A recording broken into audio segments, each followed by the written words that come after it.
الشيخ أبو طاهر محمد بن إبراهيم الكردي المدني رحمه الله قال أخبرنا والدي الشيخ إبراهيم الكردي المدني رحمه الله قال قرأت على الشيخ أحمد القشاشي رحمه الله قال أخبرنا أحمد بن عبد القدوس أبو المواهب الشنابي رحمه الله قال أخبرنا الشيخ شمس الدين محمد بن أحمد محمد الرملي رحمه الله عن الشيخ زكريا بن محمد أبي يحيى الأنصاري رحمه الله قال قرأت على الشيخ الحافظ أبي الفضل شهاب الدين أحمد بن علي بن حجر العسقلاني رحمه الله عن إبراهيم بن أحمد التنوخي رحمه الله عن أبي اللباس أحمد بن أبي طالب الحجار رحمه الله عن السراج الحسين بن المبارك الزبيدي رحمه الله عن الشيخ أبي الوقت عبد الأول بن عيسى بن شعيب السجي الهروي رحمه الله عن الشيخ أبي الحسن عبد الرحمن بن مظفر الداودي رحمه الله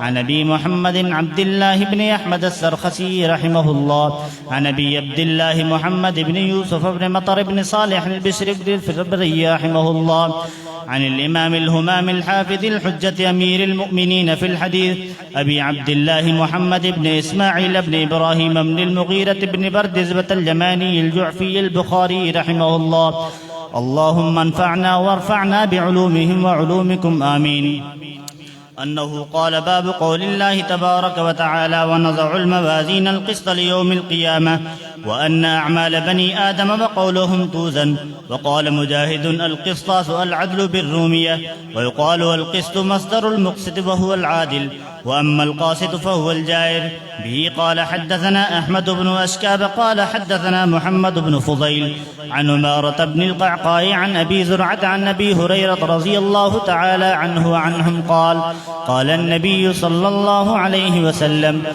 كلمتان حبيبتان للرحمن خفيفتان على اللسان ثقيلتان في الميزان سبحان الله وبحمده سبحان الله العظيم. جزاك الله خير.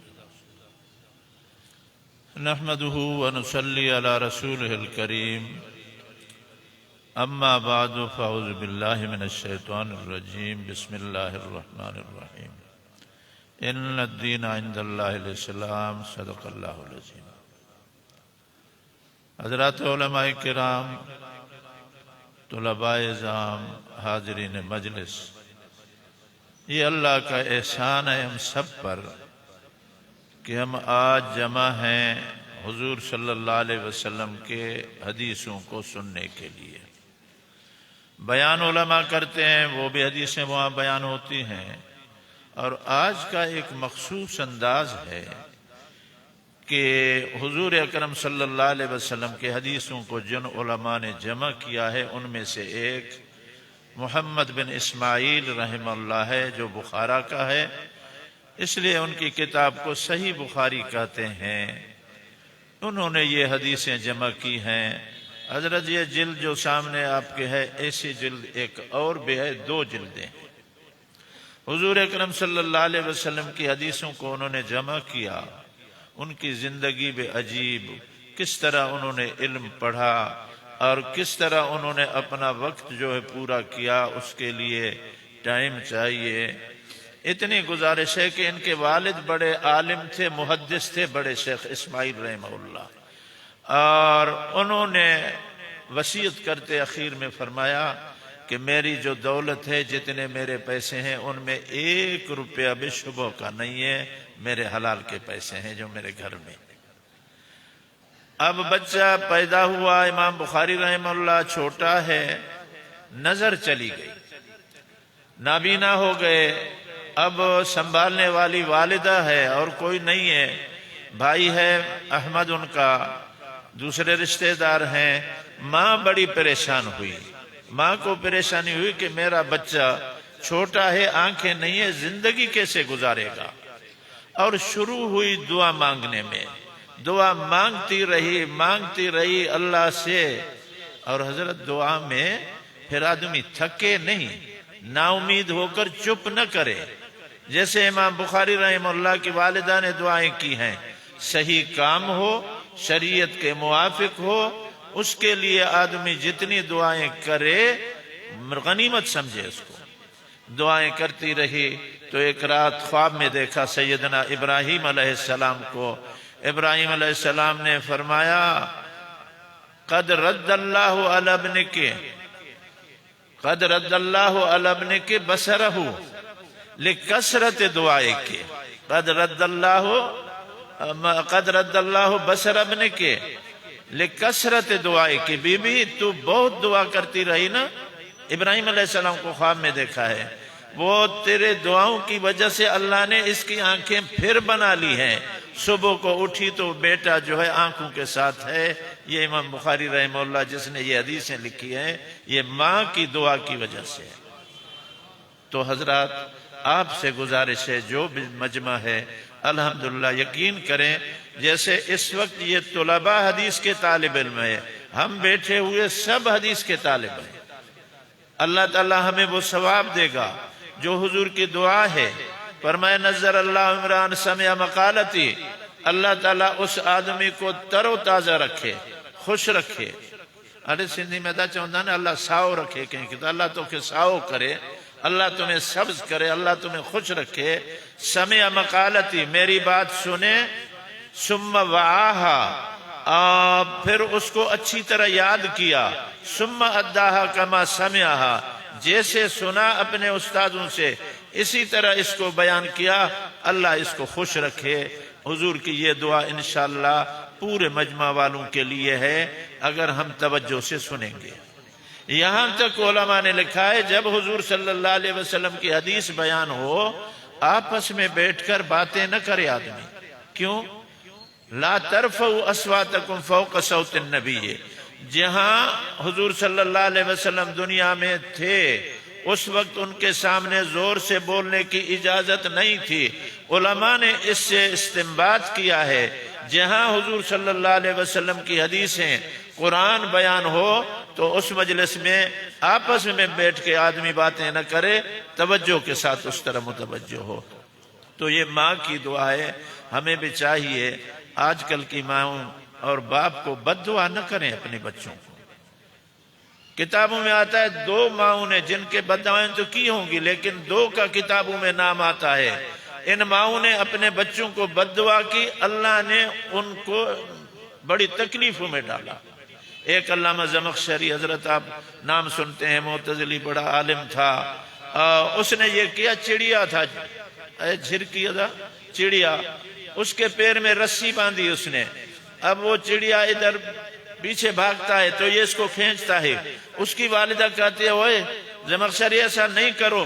اس کا نام لے کر اس کو کہتی ہے ایسا نہیں کرو ٹوٹ جائے گا پیر اس کا. لیکن اس نے کھینچا تو اس کا پیر ٹوٹ گیا اس چڑیا کا. اس نے کہا کسر اللہ رجلک کما کسرت رجلہ. اللہ تیرے پاؤں توڑے جیسے تو نے اس کا پیر توڑا. اللہ تیرا پیر بھی توڑ دے. تو بعد میں یہ سمرقند و بخارا کے طرف گیا اس کو فالج ہوا. ایک پیر اس کا ٹوٹ گیا ختم ہو گیا. پھر اس کو کاٹا گیا. پھر اس نے ایک دستاویز لیا تھا حاکم سے بھائی یہ کسی جرم میں اس کا پیر نہیں کاٹا گیا ہے یہ بیماری کی وجہ سے کاٹا گیا ہے. لیکن میں نے عرض کیا کہ یہ ماں نے بد دعا کی تو بچہ تباہ ہوا. بخاری شریف میں آپ حضرات نے پڑھا ہے جریج کا اس کے متعلق اس کی ماں نے بد دعا کی کتنے مصائب میں پڑ گیا. تو آپ حضرات سے والدین سے گزارش ہے اور ماؤں سے بھی گزارش ہے اپنے بچوں کو بد دعا نہ کریں. اگر بچے بازار نکلتا ہے باپ اس کو کہتا ہے ہاں کمینے کہاں بھی گھومنے جا رہے ہو دلے کہاں جا رہے ہو کمینے کہاں جا رہے ہو. اب باپ جو بیٹے کو کمینہ کہے گا اور کمبخت کہے گا تو وہ کہاں ٹھیک ہوگا. اپنے بچوں کے لیے دعا کریں. حضرت نوح علیہ السلام کا بیٹا کافر ہے. میں آپ حیران ہوں گے. اس کو کہتا ہے یا بنی ارکم معنا میرے چھوٹے بیٹے میرے بیٹے ارکم معنا ہمارے ساتھ کشتی میں سوار ہو جاؤ. تو اس کو نرمی کے ساتھ سمجھا رہا ہے. ہم بتائیں ماں باپ بچے کو بچی کو باہر نکلیں کتنی بد دعائیں کرتے ہیں. ایسا نہ ہو.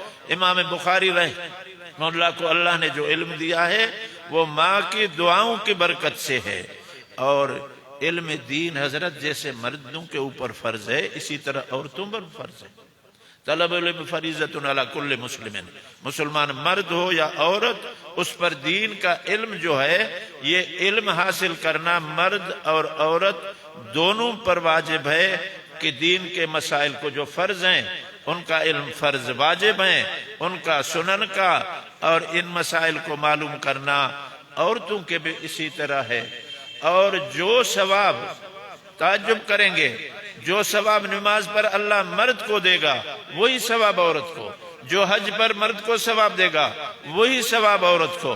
جنت میں حضور صلی اللہ علیہ وسلم نے فرمایا، میں گیا عمر فاروق کا بنگلہ میں نے ادھر دیکھا، مجھے کہا گیا یہ فاروق کا مکان ہے۔ اور ایک دفعہ خواب میں حضور صلی اللہ علیہ وسلم نے دیکھا، آپ نے فرمایا مجھے ایک بنگلہ دکھایا گیا، وہاں مجھے کہا گیا کہ یہ رمیسہ کا ہے، یہ بنگلہ بی بی رمیسہ کا۔ رمیسہ ہے ام سلیم، انس کی والدہ، انس بن مالک کی جو والدہ ہے ام سلیم، پہلے مالک کی بیوی تھی، پھر وہ مرتد ہو گیا اور باہر وہ عیسائی ہو کر مر گیا، پھر ابو طلحہ کی شادی ہوئی، بخاری شریف میں آپ نے پڑھا ہے تفصیل سے۔ تو وہی ام سلیم ہے، وہ رمیسہ اس کا نام ہے۔ جنت میں اس کے بنگلوں کو حضور نے دیکھا ہے جیسے مردوں کے بنگلے حضور نے دیکھا ہے، دیکھے ہیں، اسی طرح عورتوں کے۔ بخاری شریف میں آپ نے پڑھا ہے کہ حضور صلی اللہ علیہ وسلم نے فرمایا، اما عائشہ صدیقہ، اما خدیجۃ الکبریٰ کا جنت کے اندر بنگلہ ہے، اتنا لمبا ہے، موتی کا ہے، اس طرح کا ہے۔ تو یہ دین جو ہے مردوں کی بھی ذمہ داری ہے اور عورتوں کی بھی، لیکن مردوں سے زیادہ اول ذمہ داری ماں کی ہے۔ حدیث میں جو الفاظ ہیں، الا کلکم رائن وکلکم مسئول عن رعیتہ، پھر بادشاہ رائی ہے، ذمہ دار ہے، حاکم وقت باپ رائی ہے، وہ ذمہ دار ہے، والمرأۃ راعیۃ، عورت اپنے گھر کے سامان کا جو ہے وہ ذمہ دار ہے، اور ولد کا بھی ذمہ دار وہ عورت ہے ابتدا میں جب تک بچہ چھوٹا ہے۔ ہم خدا جانے آج کل ہمارے حالات کیا ہے، خود تہجد گزار ہے بی بی صاحبہ، اور بچے کے کپڑے یورپیوں کے پوشاک ہے، اور ان کے پتلون پہنائے ہوئے ہیں، بدن پہ چمٹے ہوئے کپڑے ہیں بچیوں کے، اور کیا آدمی کہے۔ تو عرض ہے کہ جیسے علم مکسرین فی الحدیث جو مرد ہیں، ان میں مکسرات میں سے اما عائشہ صدیقہ ہے، اس کی حدیثیں بھی بہت جمع ہیں۔ تو حضرت امام بخاری رحمہ اللہ نے، یہ میں نے اس لیے عرض کیا تاکہ مجمع میں جتنے لوگ ہیں، یہ بچے کو آپ دینی تعلیم دیں گے۔ آدمی مرتا ہے، اس کی جو فائل ہے اس کو ملائکہ لپیٹ کر رکھ لیتے ہیں، قیامت کے دن نکال کر اس کے بتائیں گے۔ لیکن اگر کوئی آدمی ایسا ہے جس نے کوئی مسجد بنا لی ہے، کوئی مسجد بنا لی ہے، یا کوئی مسافر خانہ بنا لیا ہے، مدرسے میں کوئی کمرہ بنا لیا ہے، جب تک وہ ہے اس کو ثواب ملتا رہے گا۔ مسافروں کے لیے مسکین ہے، یہ اس کے اعمال لکھے جاتے ہیں۔ اور حضرت اپنے مردوں کے لیے آدمی دعائیں کرتا رہے۔ تو میں نے گزارش کی کہ یہ امام بخاری رحمہ اللہ نے آخری باب لایا ہے، یہ کتاب التوحید کا بھی آخری باب ہے، اور پورے بخاری شریف کا بھی یہ آخری باب ہے۔ ابتدا میں لایا انما الاعمال بالنیات، عملوں کا دار و مدار کس کے اوپر ہے؟ نیت کے اوپر ہے۔ نیت تین قسم کی ہے، ایک نیت خالص اللہ کے لیے، ابتدا سے اخیر تک ایک نیت یہ ہے۔ دعا کر رہا تھا، اکیلا تھا، تلاوت کر رہا تھا، اللہ کے لیے کھولا اور پڑھ رہا ہے، تلاوت کرتے کرتے ایک آدمی بیٹھ گیا، ابھی میں اس کو سناؤں گا کہ دیکھو میں کیسا اچھا پڑھتا ہوں، میرے وہ سر آواز کو بھی سنے گا، اس کو پتہ لگ جائے گا۔ اب اس نے ریا شروع کر دی۔ اب جو خالص اللہ کے لیے ہو، میں نے عرض کیا ایک عمل وہ ہے انما الاعمال بالنیات، ابتدا سے اخیر تک اللہ کے لیے ہے، وہ قبول ہے۔ ابتدا سے اخیر تک ریا کے لیے ہے، قبول نہیں ہے۔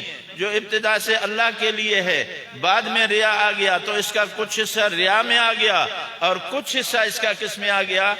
اللہ کے لیے۔ تو اس میں یہ ہوگا کہ جتنا حصہ اللہ کے لیے اس نے کیا ہے اس کا ثواب ملے گا، جس میں ریا ملایا ہے وہ نہیں ہوگا، ریا والے اعمال کا ثواب نہیں ہوگا۔ ہاں اگر آپ دین کا کام کرتے ہیں، آپ نے جمعے کا خطبہ دیا، نماز پڑھائی، جماعت والے آئے، مولانا ماشاءاللہ آج آپ نے اچھا بیان کیا، تو اس میں کوئی حرج نہیں، اس میں اللہ کا شکر کرے۔ حضور صلی اللہ علیہ وسلم نے فرمایا حاذہ البشر العاجلہ، کیا ہے حاذہ البشر العاجلہ، یہ ایک خوشخبری ہے کہ اللہ کے نیک لوگ تمہیں اچھا کہتے ہیں۔ اس نے ریا کے لیے تقریر نہیں کی تھی، تقریر اللہ کے لیے کی تھی، لیکن لوگوں نے اس کو اچھا کیا۔ فرمایا اس میں خوش ہونا چاہیے، اے اللہ لوگوں نے مجھے اچھا کہا ہے، اب آئندہ میں مجھے اچھا رکھنا۔ امام بخاری نے پھر کتاب الایمان ہے، پھر کتاب الصلاۃ ہے، وہ چلتے چلتے جتنے بھی اعمال ہیں ان سب کے اخیر میں یہ لایا کہ یہ اعمال تولے جائیں گے، اگر اللہ کے لیے ہیں تو پھر کامیابی اسی کے اندر ہے۔ آپ حضرات سے گزارش ہے، یہ کیا ہے مناسبت الباب بالباب، ابتدائی باب میں کیا ہے نیت درست کرو تو اس کی وجہ سے تول میں بھاری ہوں گے، نہیں تو بھاری نہیں ہوں گے۔ امام بخاری رحمہ اللہ کا عجیب انداز ہے، آپ کو معلوم ہے حضرت، اور مناسبت الباب بالباب، مناسبت الکتاب بالکتاب، پہلے کتاب لایا انہوں نے، وہ تو انما الاعمال بالنیات ابتدا میں لایا، کتاب الایمان لایا، اخیر میں کتاب التوحید لایا، تو کیا ہے مانا ابتدا سے جو تم اعمال کرنا شروع کرو گے ایمان ہو، اخیر تک ایمان ہو، پھر اعمال قبول ہوں گے ورنہ نہیں ہوں گے۔ یہ مناسبت وہ کتاب اور اس کتاب کے اندر، میاں جیسے کتاب ابتدا میں تم نے اپنے ایمان کو محفوظ رکھا اور یہ موت یاد دلاتا ہے آخری باب، میاں ایک دن جیسے بخاری شریف کا درس ختم ہوا، یہ باب ختم ہوا، تو بھی ایک دن دنیا سے چلا جائے گا۔ اور اسی طرح یہ اسناد کا سند کے ساتھ مناسبت علماء نے لکھا ہے۔ ابتدائی سند کیا ہے حدثنا الحمیدی رحمہ اللہ رحمتا واسعہ، اور آخری حدیث کا سند کیا ہے حدثنا احمد بن اشکابہ، احمد ابتدا میں حمیدی، آخر میں احمد، دونوں کا مادہ کیا ہے حمد ہے، دونوں کا مادہ کیا ہے حمد ہے، مانا ابتدا میں بھی اللہ کی تعریف کر کے کاموں کو شروع کرو، ختم بھی کرو اس پر ختم کرو، کس پر اللہ کے حمد پر ختم کرو، جیسے جنتی وآخر دعوانا ان الحمدللہ رب العالمین پڑھیں گے اپنے مجلسوں کے اندر۔ حضرت کاندھلوی رحمہ اللہ ان کے درجات کو بلند کرے۔ یہ جو شرح ہے آپ کے سامنے، یہ ہمارے بخاری شریف کے استاد ہیں حضرت محمد ادریس کاندھلوی رحمہ اللہ، انہوں نے ان کی سیرت مصطفیٰ کتاب ہے، یہ ضرور لے کر پڑھیں، سیرت مصطفیٰ۔ اس کے اندر لکھا ہے انہوں نے کہ یہ جو ہے حمد، یہ حمد ابتدا میں بھی آیا اور جنتی اخیر میں کہیں گے ان الحمدللہ رب العالمین، تو حضور کے نام میں بھی حمد ہے، محمد حمد سے لیا ہوا ہے، تو محمد بھی آخری نبی ہے، ختم نبوت کو اس لفظ سے ثابت کرتے ہیں۔ حضرت اپنے کاندھلوی رحمہ اللہ فرمایا کرتے تھے، اور حضرت کیا ان کا کردار، ہمارے اساتذہ تھے، مولانا رسول خان صاحب رحمہ اللہ شیخ الہند کے شاگرد تھے۔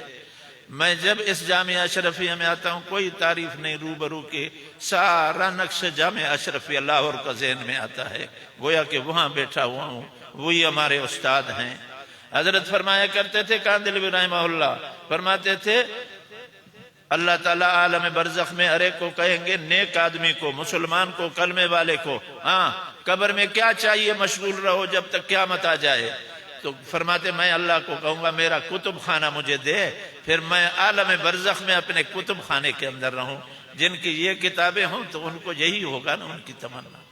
حضرت امام بخاری رحمہ اللہ نے اخیر میں تو وہ سند کا، اور دوسری بات پہلا راوی جو ہے کون ہے حضرت عمر رضی اللہ تعالیٰ عنہ ہے، وہ بھی مہاجر ہے، اور آخری راوی کون ہے حضرت ابو ہریرہ رضی اللہ عنہ، وہ بھی مہاجر ہے۔ علماء کہتے ہیں کہ علم کے پڑھنے کے لیے تمہیں اگر ہجرت کی ضرورت پڑے تو ہجرت بھی ضرور کرنا، کیونکہ پہلا راوی بھی مہاجر ہے، آخری راوی جو ہے حدیث کا کتاب کا وہ دونوں مہاجر ہیں۔